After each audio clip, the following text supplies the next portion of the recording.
শিয়া সম্প্রদায়েরা তারা নিজেরা নিজের উপরে জুলুম করে।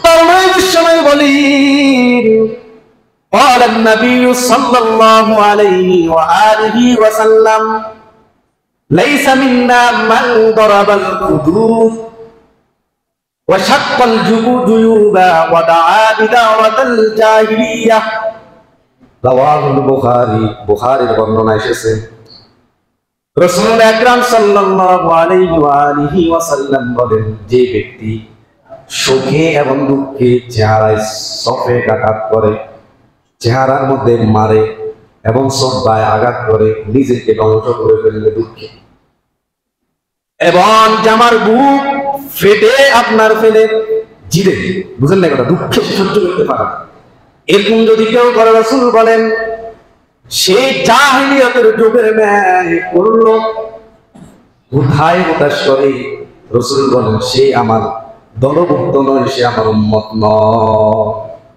বুঝলেন না কথা?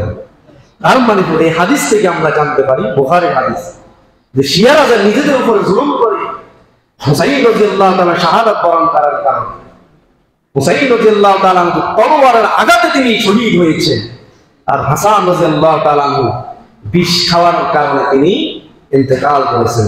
যদি হুসাইনের মহাব্বতে নিজের শরীরকে আঘাত করতে পারো, তাহলে হাসানের মহাব্বতে বিষ কেন তোমরা পান করতে পারো না? ঠিক কি না? কথা বল। হাসান হুসাইন রাসূলের দুইটা চক্ষুর মতো দাম ছিল তার, ঠিক কি না?